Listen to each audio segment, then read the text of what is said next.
죄수로 있던 그 요셉이 이제 우리 41장부터 50장까지 보면은 감옥에서 나와 총리가 되는, 그러고 나서의 이제 여러 가지 일들이 기록되어 있는데요. 그는 감옥에 있다가 총리가 됐습니다. 바로가 꾼 꿈을 해석했어요. 그건 아무도 못한다고 그랬는데 거기 29절에서 31절까지 보니까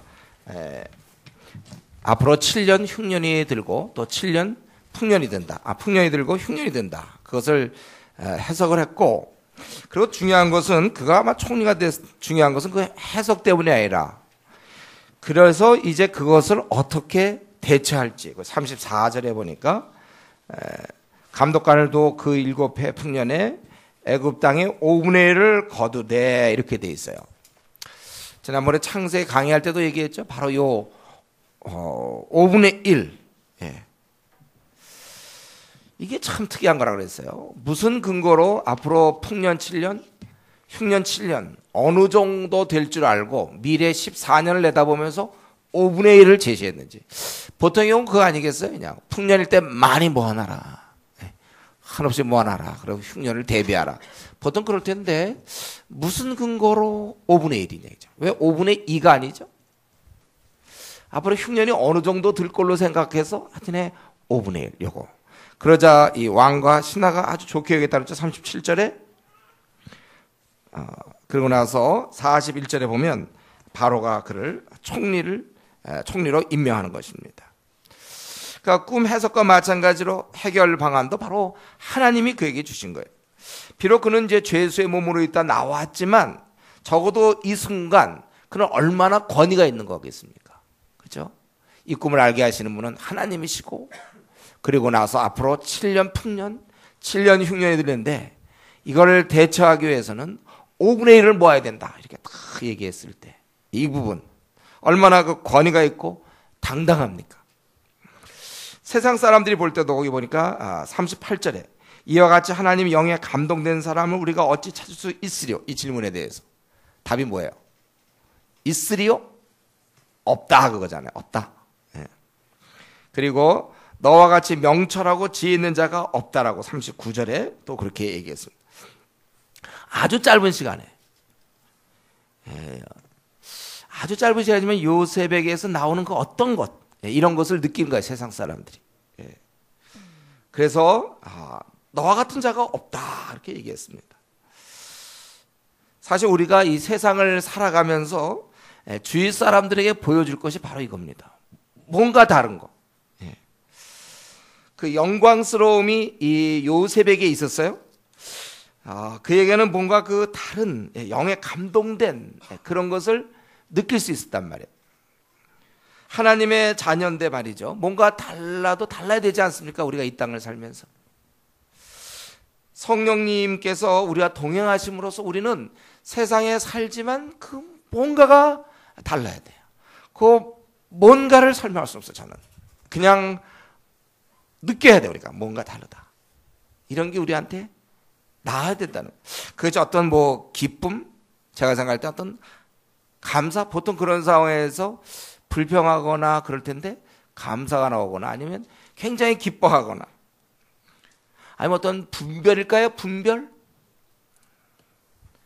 욕심 안 부림일까? 아니면 정직일까? 신실함이 될 수도 있어요. 신실함? 어쨌든 뭔가 다른 게 있어야 되는 거예요. 뭔가가 있어야 돼. 이걸 제가 이 시간에 설명할 수는 없어요. 여러분이 그냥 아셔야 돼요. 뭔가 있구나. 뭔가 있다. 근데 반대말은 찾기 좋아요. 반대말. 그 뭐예요? 너도 교회 다녀? 이 말. 여기 딱 반대말이에요. 너도 교회 다녔어? 이 말. 벌써 이렇게 탁 봤을 때 뭔가 풍겨 나오는 그 어떤 것. 요셉에게는 그것이 있었어요. 그가 죄수의 아직 신분이었지만 그에서 탁 나오는 어떤 그 영감, 감동, 그 영광스러움. 사실 우리 아직 미혼들 말이죠. 좀 결혼하려면 상대방을 볼 때, 배우자를 볼 때 좀 뭔가 탁 그런 게 좀 있으면 좋겠어요. 그런 걸 탁 보고 결혼할 수 있으면 좋아요. 목사님 지금 그냥 배우자 구하기도 힘든데 또 뭘 그런 걸 더 요구하십니까? 그래도 여러분 마음속에 그런 게 있어야지. 뭔가 있어요. 이미 결혼한 사람은 어떡합니까? 이제라도 좀 준비가 됐어 말이죠. 배우자가 볼 때 뭔가 이렇게 좀 있어야지. 똑같아서 되겠습니까? 어쨌든 이때 요셉에게는 그 어떤 하나님의 영에 감동된 어떤 그런 모습이 딱 보여진 거예요. 그리고 우리는 여기서 볼 때, 그러니까 그가 5분의 1을 거두고 뭐 이런 내용들이 세상에서 나올 수 있는 얘기가 아니거든. 그리고 여기서 우리가 볼 때, 우리가 하나님께서는 마음만 먹으면 세상 일 같은 거는 아무것도 아니라는 거예요.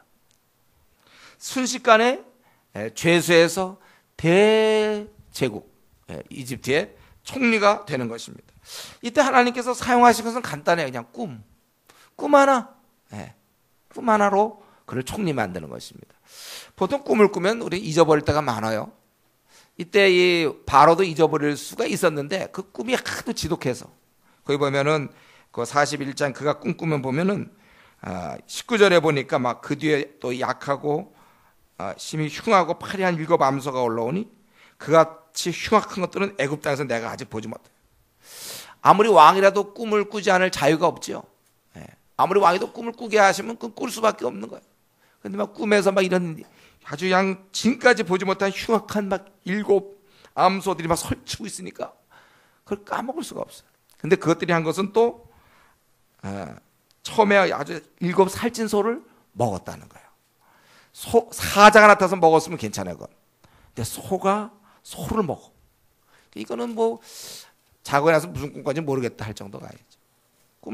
그걸 기억할 수밖에 없고 그것 때문에 번민하도록 만드는 하나님 방법은 이걸로 총리되게 하는 것이지 뭐 주변 국가가 쳐들어와 가지고 막 감옥을 이렇게 다 열어가지고 죄수를 한 명 세워서 너 총리되라 이렇게 되는 거예요. 꿈 하나면은 족한 것입니다. 여러분 그렇기 때문에 우리가 이 땅에서 혹시 잘 나가는 사람이든지 아니면 뭐 하늘마다 막히고 아무런 앞날에 대책이 없는 사람이든지 우리의 현재 상황은 아무것도 아니라는 거예요. 하나님이 한 번 하시면 그것으로 끝나는 것입니다. 중요한 것은 뭐예요? 오늘 본문에서 은혜 받은 자 요셉에게 그 은혜를 그때 그가 노예로 있을 때부터 시작해서 하나님이 은혜를 베풀었다고 그랬잖아요. 은혜를 내가 받느냐 못 받느냐지 그것에 따라서 우리 생이 결정되는 거예요. 우리는 얼마든지 높아질 수 있고 비천해질 수도 있습니다. 하나님의 은혜를 우리가 받으면 우리는 참으로 귀하고 영광스러운 삶을 살 수 있는 거예요.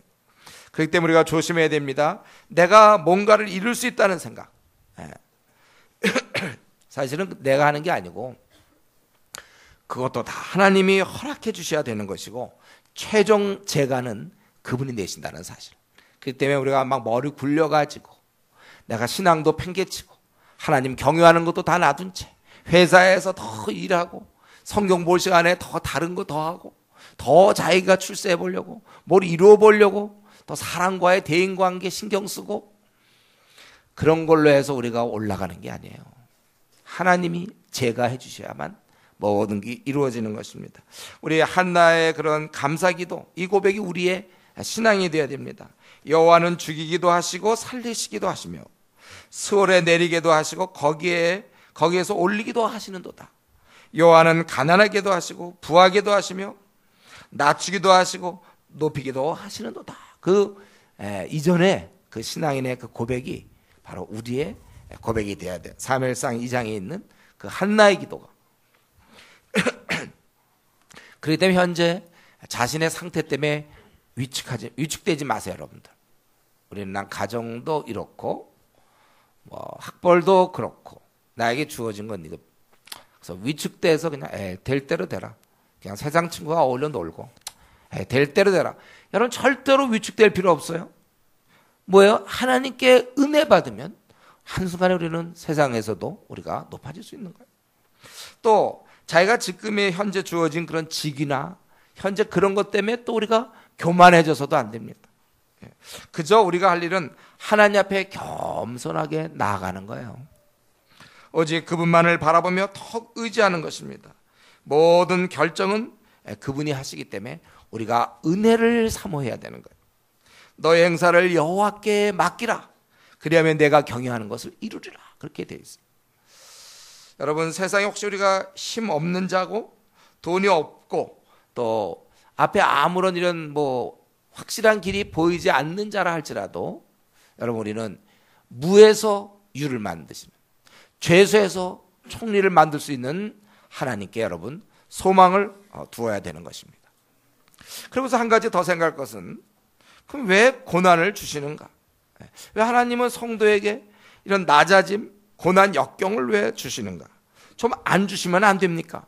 하여튼 이 고난의 주제는 벌써 수없이 제가 말씀을 드렸지만 또 새로워. 항상 지금도 또 왜 나에게 또 이런 고난을 주시는가? 이거 숙제라고 볼 수 있는데, 왜 하나님 우리에게 고난을 허락하십니까? 이 질문을 답하기 전에 먼저 알아야 될 것은,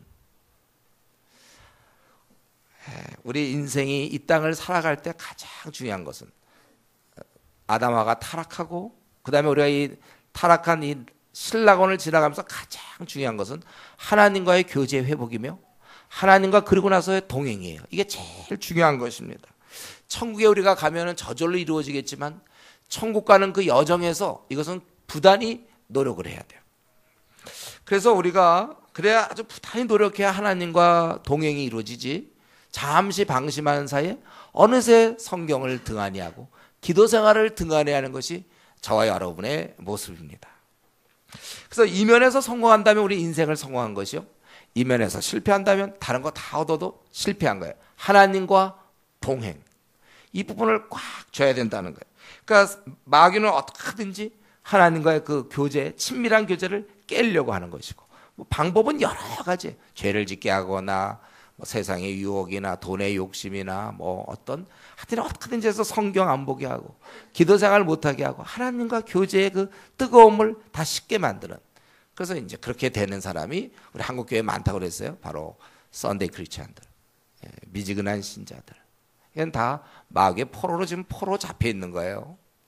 우리는 뜨겁게 하나님과 항상 교제를 나눠야 된다는 거예요. 이런 면에서 우리가 하나님만 계속 바라볼 수 있도록 도와주는 것, 이 아주 중요한 훈련이 바로 고난입니다. 우리가 보통 고난당할 때 하나님을 떠날 수 있어요. 그건 아주 어린 신앙일 때. 근데 조금 되면 오히려 우리는 고난당할 때 하나님께 매달리게 되는 것입니다.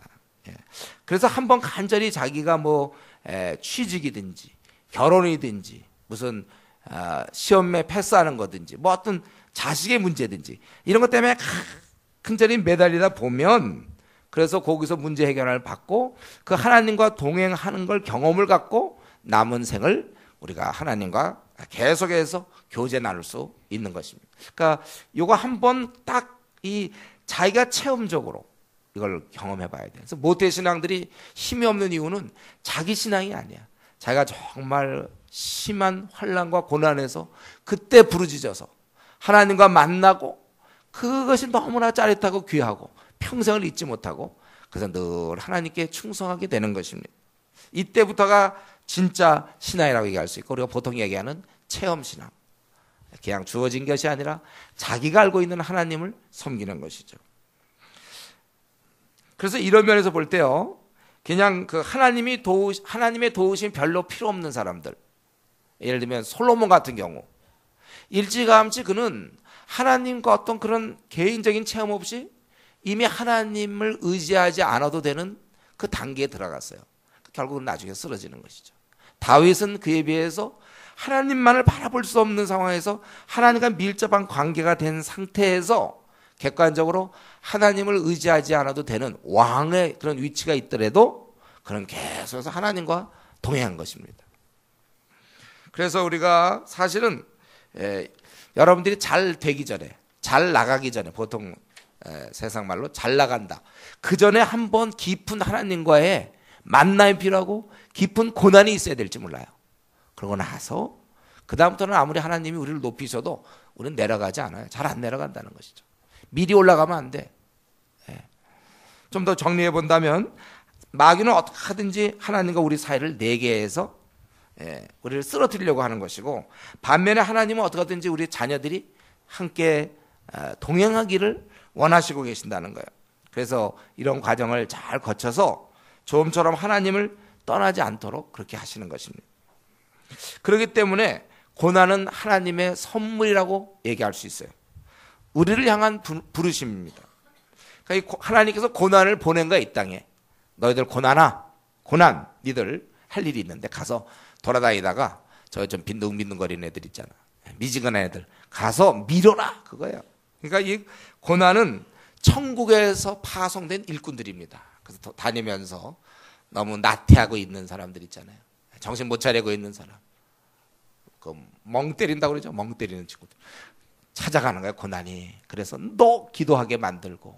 근데 우리는 기본적으로 우리가 이제 고3 때 입시 때문에 좀 기본적으로 겪는 거고, 취직 때 기본적으로 겪는 거고, 이제 결혼을 때 겪는 건데, 그 정도 갖고는 사실 그렇게 심각하지는 않아요. 그걸 이제 심화 교육이 필요하죠.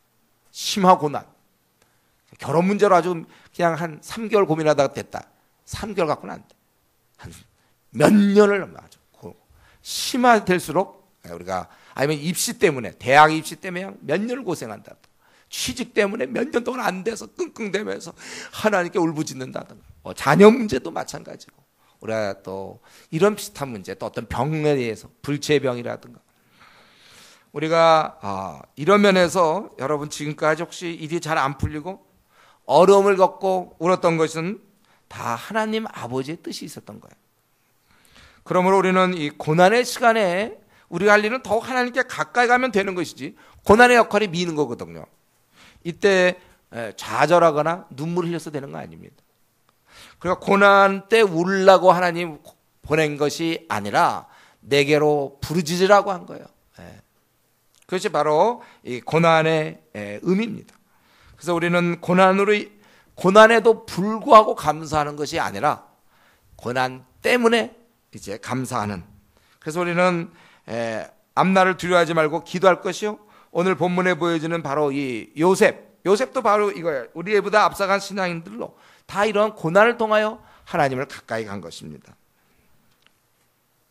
그러니까 힘든 시기 우리가 기죽거나 위축되거나 우울할 것이 아니라 하나님께 의지할 때임을 여러분 기억하시고, 지금 혹시 어려움 가운데 있습니까? 혹시 낙심 중에 있습니까?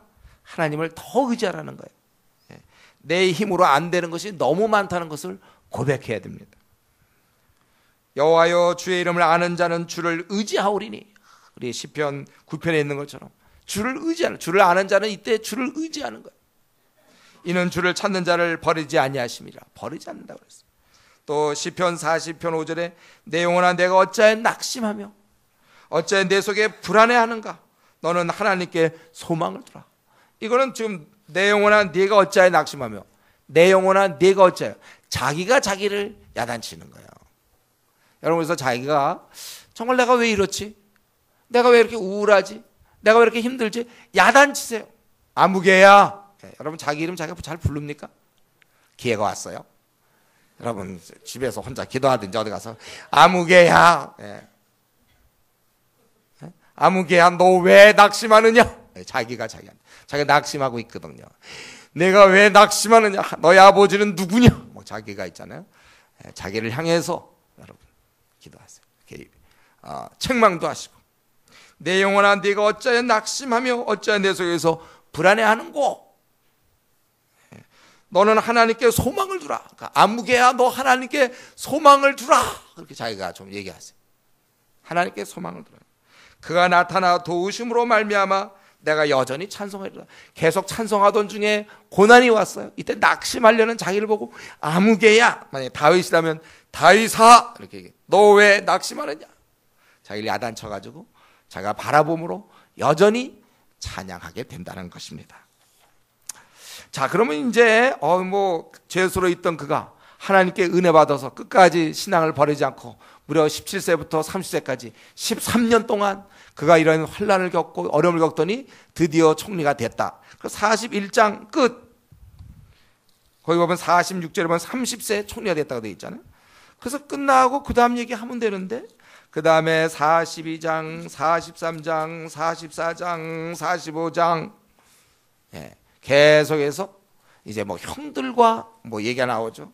뭐 곡식을 구하러 온 형들을 보고 뭐 모른 척 했다가 뭐 그들에게 양식을 줬다가 그 양식 자료에 뭐 돈을 넣었다가 또 뭐 베냐민 데리고 오라고 그랬다가 오는 거 뭐 누구 시므온을 다 잡아놓다가 또 시므온 한 명만 잡아놓고 내보내고, 그리고 또 그들에게 돈을 다시 넣어주고, 그래서 베냐민이 잡혔는데 거기다 또 그가 쓰던 잔을 또 거기다 집어넣어갖고 뭐 베냐민을 잡아오고 뭐 그렇게 뭐 복잡하죠. 왜 이런 거 많이 해놨습니까? 도대체 이런 걸 기술하는 이유가 무엇입니까? 이는 그가 단지 그 하나님의 은혜를 입어 고생 끝에 총리가 되었다. 그거를 성경은 그렇게 좋아하는 게 아니야. 그런 걸 쓰는 거를. 그것보다는 그가 그렇게 연단, 하나님의 은혜 받은 자는 과연 어땠는가? 13년 동안 연단 받은 뒤에 그는 정말 어떤 자인가 그걸 보여주길 원한 거예요. 바로 하나님 나라에 합당한 정말 훌륭한 인물로 바뀌었다는 것을 보여주고 싶은 것입니다. 그래서 우리가 잘 아는 대로 이제 오늘 읽었던 45장에 보면은 이제 이 뭐 보내고 오고 막 이런 과정을 일부러 설명한 거예요. 그리고 45장에서 드디어 그는 형들에게 자기를 밝히고 있죠. 그러면서 5절에 보면 45장 5절, 당신들이 나를 이곳에 팔았다고 해서 근심하지 말라고, 근심하지 마소서, 근심하지 말라고 하는 거예요. 사실 이 형들의 입장에서 얼마나 놀랐겠습니까? 그렇죠? 자기들은 굉장히 두려운 그 높고 높으신 지존하신 애굽의 그 총리, 그분께서 이제 무슨 말 해도 자기들 꼼짝 못하고 들어야 되는데, 그 45장 1절에서 그 총리 입에서 뭐라 하냐면 내가 요셉이다. 완전히 이들은 뭐 어쩔 수가 없는 거예요. 거기 보니까 3절에 보니까 놀라서 대답할 수도 없어요. 그럴 때 자기를 팔았다고 근심하지 말라고 하면서 그가 바라본 것은, 그의 그 시각은 자기가 그동안 13년 동안 이렇게 지낸 것이 하나님이 나를 먼저 보내신 것에 불과하다. 이건 진짜로 그가 깨닫고 있는 거예요. 그렇게 생각했다는 거예요. 그리고 그들을 안심시키죠. 5절, 6절, 7절에 보니까 앞으로 5년간 더 흉년이 되니 아버지와 모든 가족을 내가 부양하겠습니다. 10절, 11절에 보니까. 그리고 15절에 보니까 아주 요셉이 그 형들과 입맞추며 안고 우니 형들이 그제서야 요셉과 말하니라. 나중에 보면 22절에 또 그들에게 선물도 나눠주는 것입니다. 중요한 건 이 41장 고생하다 그가 총리가 되었다는 것이 아니라 42장도 펼쳐지는 그는 형들을 용서하고 있었다는 장면이에요. 이게 중요한 거예요. 아마 우리가 그 주님께서 우리 보고 용서하라 할 때 그것에 대한 어떤 그 시청각 교육, 그걸 어디서 우리가 찾아볼 수 있을까 할 때 바로 이 요셉이 형을 용서하는 장면. 아마 이것은 성경에서 가장 아름다운 장면일지도 모르겠어요. 가장 대표적인 장면일 것입니다. 보통의 경우 자기를 13년 동안 결과적으로 노예살이를 하게 만들고 감옥살이를 하게 하고 정말 비참하게 제일 나락의 구렁이 도저히 나올 수 없는 그런 곳에 밀어넣었던 형들에 대해서 보통의 경우는 복수하려고 그럴 겁니다. 만나기만 한다면. 어쩌면 그가 총리 됐을 때 제일 먼저 이제 내가 이 권력으로 뭐 이럴 수도 있어요. 아니면 이제 더 지독한 것은 아예 관계를 끊는 것이죠. 더 이상 가족이 아니다. 내 생전에 형들이란 없다. 아예 딱 관계를 끊는 것. 이제는 남이다. 철저히 분노를 품고, 그때 어쩌면 이때 요셉이 말이죠. 이럴 때 반응할 때 내가 바로 갑자기 나타나서 내가 요셉이다. 이놈 너희들 다 죽었어. 그러고 막 불러가지고 두들겨 팰 수도 있을 거예요. 아니면 내가 요셉입니다. 그러고 이제 당신들은 나는 안 만나겠습니다. 아주 뭐 이렇게 더 아주 지독하게 할 수도 있어요. 그러나 요셉은 오늘 본문에서 형을 용서하고 있다는 것입니다. 형을 용서해. 이게 쉬운 일입니까? 그래서 이 점을 길게 지금 설명하고 있어요. 과연 그는 이런 면에서 영적인 면에서도 총리다웠다는 거예요. 영적인 면에서도 그는 상당히 성숙한 자인 것을 드러낸 것입니다. 성경은 이 점을 강조하고 싶습니다. 고생하던 요셉이 하나님의 은혜로 총리되었다. 그건 뭐 별로 하고 싶지 않아, 이런 거는. 고생함으로써 결국 하나님의 은혜를 얻었던 그는 왜 은혜를 받았는데 왜 노예의 감옥, 어떻게 보면 노예의 그 자격증을 얻어야 되고 죄수의 그 학위를 얻어야 되는가? 바로 연단되었다는 거예요. 고생 끝에 그는 하나님 나라의 어쩌면 총리가 될 정도로 하나님 나라의 백성다운 사람이 되었다는 것입니다. 만약 우리가 요셉이 고생 끝에 총리 되었다, 그걸로 만약에 끝난다면 오늘날 성경을 보는 사람들은 하나님을 의지하면 잘 되는군요, 그것을 성경은 가르치기를 원하는군요, 이렇게 생각하기 쉬웠을 거예요. 노예로운 이방 소년이 가진 고생하다가 결국 총리가 되었다는 것, 이것은 세상 사람 눈에는 그냥 엄청난, 소위 그 대박이잖아요. 대박. 이건 대박이야. 이렇게 되면 드라마에서 약간 이런 신분 상승 이런 게 있는지 모르겠어요. 대박. 근데 성경에서는 그런 건 뭐 대박도 아니고 아무것도 아니에요. 그럼 뭐예요 그게? 성경 그런 거에 대해서 관점이 달라요. 만일 신앙인의 추구하는 바가, 저와 여러분이 지금 추구하는 바가 이런 이유입니까? 하나님께 순종하면 이처럼 뭐 총리도 될 수 있다, 우리가 지금까지 기대하는 것이 이 정도인가요? 그렇다면 만약에 당장 이 글을 쓰고 있는 모세는 어떤 사람이에요? 모세는 역시 바로궁의 공주의 아들, 모든 걸 다 포기했지 않습니까? 그가 공주의 아들을 포기했다는 얘기는 그의 부귀영화, 그의 앞날의 노후 대책 다 포기하고 대책 없이 또 목숨의 위험도 무릅쓰고 그는 하나님 나라 백성과 함께 했다는 거예요. 이게 더 귀한 것이지, 이 땅에서 총리돼서 잘 먹고 잘 사는 것이 뭐가 귀한 것입니까? 그래서 여기서 이 땅에서 잘 먹고 잘 살았다는 그보다 훨씬 중요한 교훈이, 총리 되었다는 그것보다도 형들을 용서하는 그 요셉의 모습, 요셉의 생은 그걸로서 가장 의미가 있는 거예요. 그런 형들을 13년 동안, 여러분 13년을 생각하세요. 여러분들 내 아주 중요한 기간 13년을 정말 어떻게 보면 거짓골을 만들고 초라하게 만든, 아무 이유도, 원래는 죽이려고 했던 그 형들을 과연 용서할 수 있겠는가? 바로 이것이 주님께서 우리 보고 서로 용서하라의 그 실체입니다. 실체. 참신앙은 이렇게 살아야 되는 거예요. 그렇기 때문에 우리가 이 시간에 정리할 것이 있습니다. 내 신앙인으로서 나의 목표는 무엇인가? 세상에서 잘 나가는 것인가? 총리되는 것인가? 우리는 그것이 아니라 이 땅에서 하나님의 자녀됨을 드러내는 것이라는 거예요. 잘 사는가 아니면 세상에서 인정받는 지위에 올랐는가가 아니라, 그것은 신앙의 영역이 아니라 그건 세상의 영역이고, 성경의 관심은 우리가 어떤 지위든지 간에 어떻게 하나님의 아름다운 덕을 잘 드러내는가, 거기에 모아져야 된다는 것입니다. 이면을 여러분 간과해서는 안 돼요. 오늘날 특별히 지금 한국 교회가 많은 경우 하나님을 의지하여 뭐 잘됐다, 이런 지금 간증책들이 얼마나 많이 나옵니까? 그럼 못된 사람은 뭐예요? 하나님 의지해도. 우리가 이런데 너무 우리의 관심을 무엇 되는가, 무엇이 되는가에 우리의 관심을 빼앗길 것이 아니고 드러내는 거에 관심을 가져야 돼. 그가 죄수면 죄수로서, 노예면 노예로서 그런 하나님의 함께함을 드러내야 된다는 것입니다. 우리가 어떠한 현재, 어떠한 상황이든지, 가난하든 부하든 뭐 알아주든 알아주지 않든 바로 그 상황에서 하나님의 백성은 어떻게 사는가, 그걸 드러내야 된다. 한국 교회가 지금 이면이 약해서 문제죠. 그리스도인답게 드러나지 않는다. 그리고 우리가 이제 빼놓을 수 없는 주제죠.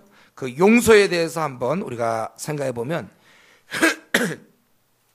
요셉처럼 말이죠. 요셉이 그 아주 못된 형을 만난 것처럼 마찬가지로 우리도 이 땅을 살아갈 동안 하찮은 순간에 사람을 잘못 만날 수 있어요.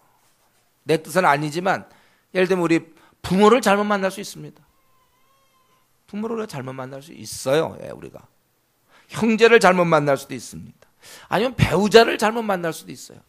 아니면 목사를 잘못 만날 수도 있고 성도를 잘못 만날 수도 있습니다. 참, 그래서 정말 억울한 일을 당해. 왜 그 사람을 내가 만났을까? 참, 그 사람만 아니면 나 참 좋았을 텐데. 억울하기도 하고 분하기도 해. 어떤 때는 또 어이가 없어. 여러분, 우리라고 해서 비켜갈 수 없습니다. 이 땅을 살면서. 이것이 인생이에요.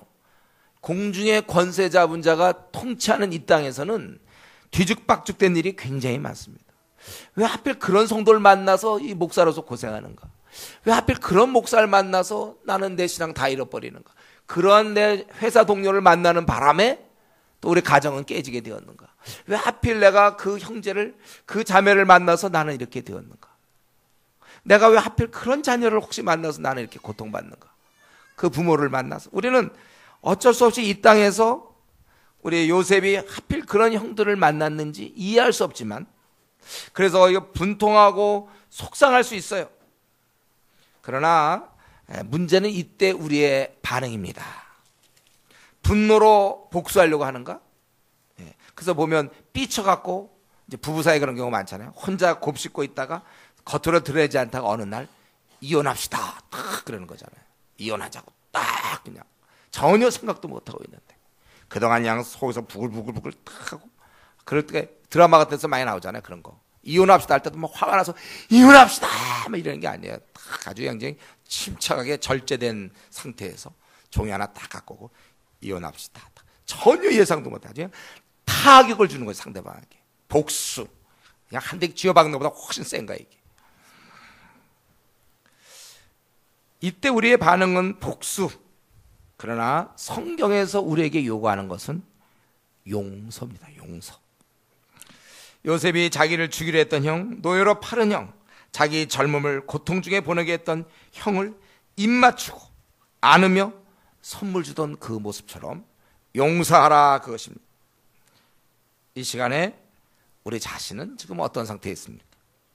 혹시 나는 좀 오랫동안 미워하는 자를 내가 갖고 있지 않습니까?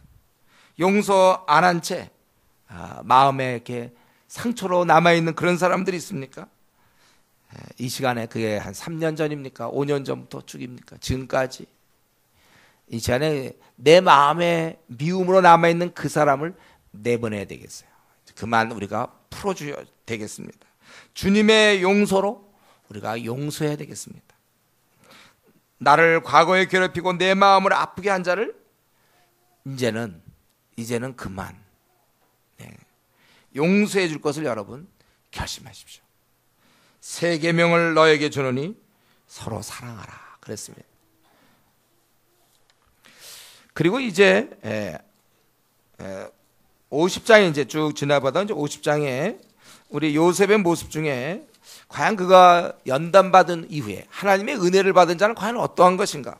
그 50장 17절에 요셉의 그 형제들이 아버지 야곱이 죽은 다음에 혹시 그가 복수할지 모른다 생각해갖고 요셉에게 말을 전했어요. 16절에 당신의 아버지가 돌아가기 전에 명령하 이르기를 너희는 이같이 요셉에게 이르라. 내 형들이 네게 악을 행하였을지라도 이제 바라건대 그들의 허물과 죄를 용서하라 하셨나니. 이 말을 진짜 했는지 안 했는지 잘 모르겠어요. 자기들이 원하는 내용이 어쨌든 그래. 그래서 당신 아버지의 하나님의 종들이 우리 죄를 이제 용서하소서 하매, 이 얘기를 듣고 그 다음에 요셉이 보인 반응이 뭡니까? 뭐 했다고 그러니까? 그 말을 들을 때 울었더라 이렇게 됐어요. 왜 울었습니까? 아니 내가 지금까지 자기들을 이렇게 내가 정말 용서하고 그동안 벌써 저 야곱이 죽었다는 얘기는 그 다음에 그 사건이 벌어지고 나서 형들을 내가 용서했다는 그 이후로부터 얼마나 많은 시간이 흘렀겠습니까? 그래서 그런데도 내 진실을 몰라주고 너무나 억울하다. 그래서 울었겠습니까?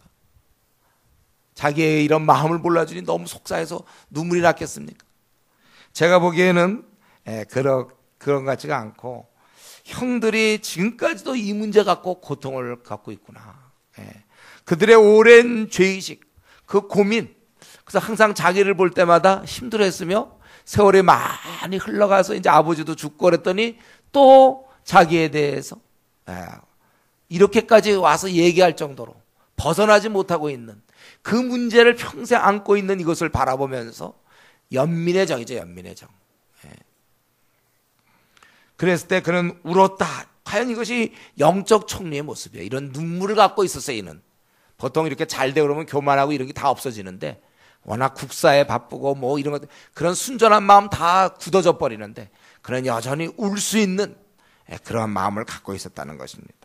그러고 나서 그들에게 이르되 두려워하지 마소. 19절에 내가 하나님을 대신하니까 당신들은 나를 해하려 했으나 하나님은 그것을 선으로 바꾸사 오늘날 같이 많은 백성의 생명을 구원하게 하시라 하셨나니 당신들은 두려워하지 마소서. 그러고서 내가 당신들과 당신의 자녀를 기르이다 하고 그들을 간곡한 말로 위로하였더라. 여러분이 복수는 참는 걸로 끝나는 것이 아닙니다. 이렇게 혜택을 베푸는 거예요. 악은 악으로 이기는 것이 아니라 선으로 악을 이기는 것입니다. 세상은 이 방법을 배우지 못했어요. 여러분, 이런 면에서 나에게도 요셉처럼 이런 말을 들려줘야 될 사람 나에게는 없는지 한번 우리 생각해 보기를 바랍니다. 용서뿐 아니라 오히려 베풀 수 있는 그러한 마음, 그때 울었더라 그들과 마음을 같이 했던 이런 자가 정말 하나님의 은혜 받은 자예요. 그리고 끝으로 22절부터 마지막 26절 50장 22절부터 26절에 보면 그가 끝으로 죽을 때 어떻게 하고 죽었습니까? 25절에 보면 당신들은 여기서 내 해골을 메고 올라가겠다 하라. 맹세하여 내 해골을 메고 올라가도록 그렇게 맹세시키고 그는 110세에 죽었습니다. 여러분, 요셉은 그러면 애굽 총리로서 그가 30세에 대해서 지금 110세니까 무려 80년 동안 그는 온갖 부귀영화를 누렸지만 그는 그것에 결코 마음을 빼앗기지 않았습니다. 그의 속마음, 그의 중심에는 하나님 나라를 생각했고 하나님 말씀과 하나님 약속을 생각하고 하나님을 의뢰하고 있었다는 거예요. 그 오랜 시간 한결같이 그는 주님을, 하나님을 섬겼고 의뢰하고 신뢰했다는 것입니다. 다른 말로 하면 변질되지 않았다는 거예요. 노예일 때나 죄수일 때나 총리일 때나 한결같았다는 것입니다. 그 중심은 달라진 것이 없어요. 이것이 쉬운 일이 아니죠. 보통 우리 입시 때, 취직 때 그냥 하나님께 매달리다가 이제 그거 되면 자기가 됐냐, 자기가 다 자기의 어떤 능력에 의해서 된 것처럼 하나님의 은혜 잊어버리고 그리고 다시 하나님을 등한해하는 경우가 얼마나 많습니다. 전 평소에 하나님을 멀리 가까이 하고 있지 않다가 그런 어떤 입시 이런 거 취직 어떤 자녀 그때 좀 매달리다가 또 그거 되면 그 위치가 올라가고 또 인정받게 되고 이렇게 되면 다시 하나님을 등한히 하는 그러한 사람들이 많은데 우리 이 요셉은 한결같아. 변질되지 않고 그것을 유지하다가 죽었다는 것입니다. 사실 말이죠, 우리가 힘들 때 하나님을 의지하는 것, 그것보다는 편안할 때 하나님을 의지하는 게 진짜 어려운 거예요. 힘들 때 하나님을 그래도 좀 의지하죠. 근데 이제 어느 정도 먹고 살만할 때 하나님 앞에 계속 간구하고 나갈 수 있느냐, 이게 어려운 문제죠. 이 면에서 요셉은 성공했다는 거예요. 그리고 많은 사람들이, 오늘 우리 주위에서 많은 사람들이 이 면에서 실패해요. 그렇게 매달렸더니 그땐 참 매달리고 어려울 때 참 매달리고 그러더니 잘 풀리니까 교만해져서 하나님을 멀리하는. 우리 이런 면에서 실패해서는 안 되겠습니다. 여러분, 오늘 이 아침에 마음을 다시 한번 우리 자신을 돌아보세요. 하나님, 나를 지금 좀 먹고 살만하게 만드셨습니까? 아니면 나에게 그때 어려운 시험을 붙어서 지금 나에게 좋은 조건이 되었습니까? 그럴 때 나는 마음이 높아져서 하나님을 등한히 하고 내가 마치 뭐가 된 것냐, 나에게 내 속에 마치 그런 능력이 있느냐, 나 자신을 신뢰하고 있지 않는지, 하나님을 가까이 하던 것을 좀 등한히 하고 있지 않는지. 우리는 이 요셉의 모습을 보면서 이제는 좀 안정되고 먹고 살만하다 싶을 때 그때도 끝까지, 더구나 이 애굽에서 온갖 부귀영화를 누렸지만 한결같이 하나님 앞에 신실했던 이러한 요셉을 보면서 우리가 정말 끝까지 하나님 앞에 신뢰할 수 있도록, 하나님을 끝까지 의지하는 사람이 될 수 있도록 우리가 결심하고 결단하여 여러분의 남은 생도 마지막 순간, 사람의 그 본 모습은 그가 잘 나갈 때 어떤 모습인가 보면 알 수 있어요. 힘들 때야 누구나 다 하나님 의지하죠. 힘들 때야 누구나 다 겸비하죠. 그러나 그가 원하던 시험에 붙었을 때, 어느 정도 지위를 누렸을 때, 그때 하나님 앞에 어떻게 하는가, 그것이 그의 진짜 모습입니다. 우리는 이 면에서 실패하지 아니하고 한결같이 요셉처럼 최고의 것을 명예를 얻는다 할지라도 부귀영화를 얻는다 할지라도 끝까지 하나님을 의지하고 바라보는 그러한 성도님 되기를 바랍니다. 이 시간에 같이 우리 기도하겠습니다. 오늘 요셉의 모습, 우리 하나님께서 마음만 먹으면 한순간에 다 끝나는 것이고 모든 것의 재간은 하나님이 주시는 것이고 또 요셉처럼 세상 사람이 보더라도 뭔가 그 안에서 흐르는 어떤 그건 뭐 설명을 못하겠지만 우리에게도 그러한 모습이 나에게 있는가? 나는 용서하는가 사람들을? 내가 그러고 좋은 조건에 있을 때 나는 교만 떨지 아니하고 겸비하게 하나님만 난 바라보 한결같이 평생을 한결같이 주님만 내가 의뢰하고 살 것인가? 우리 자신을 한번 돌아보면서 이 시간 같이 기도하겠습니다. 하나님